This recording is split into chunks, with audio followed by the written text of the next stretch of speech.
Kennedy Kane is a fighter.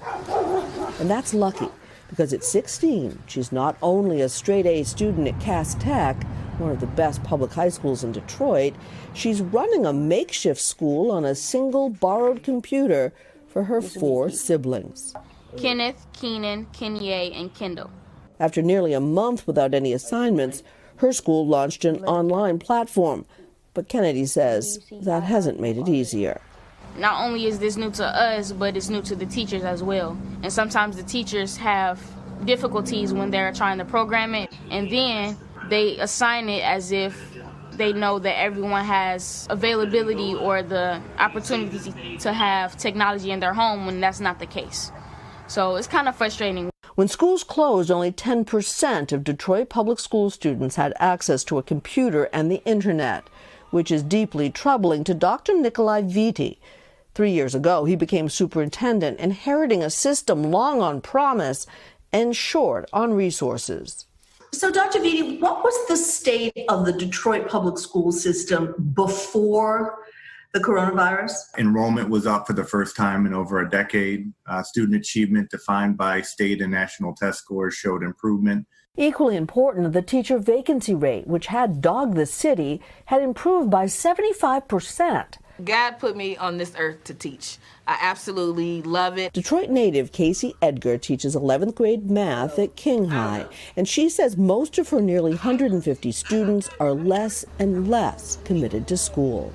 How come your camera is not on? The first week I was in touch with, I would say 50 to 60%. And now it's about running at about 20%. What percentage of your students do you think are actually doing the work? Like right about 10%. That's not very many. No, not very many at all. Like many places around the country, little learning has taken place for Detroit public school students since March. So instead of adding and subtracting, we're going to be multiplying. Okay. There's no denying there is a digital divide in America.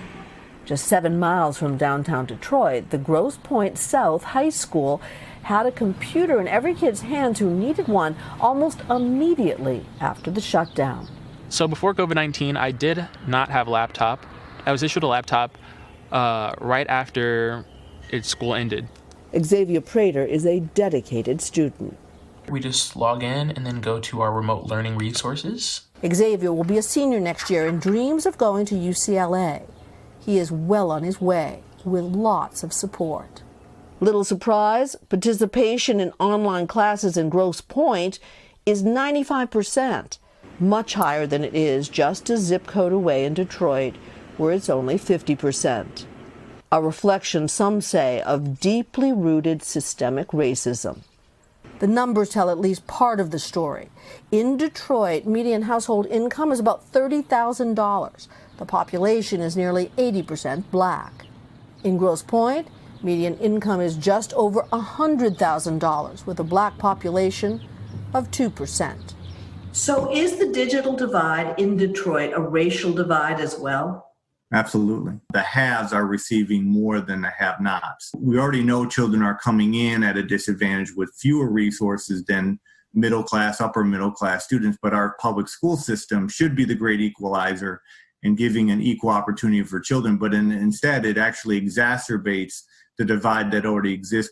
Detroit is getting a big boost with a $23 million gift from local businesses to give every student a laptop.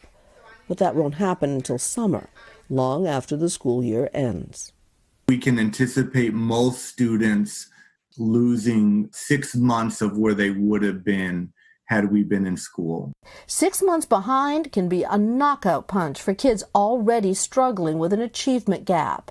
Not because they aren't as smart, not because they aren't willing to work as hard, just because of where they live. Grosse Pointe is right next to us, and they got resources the second this pandemic started. Their educational system isn't lacking as much as we are.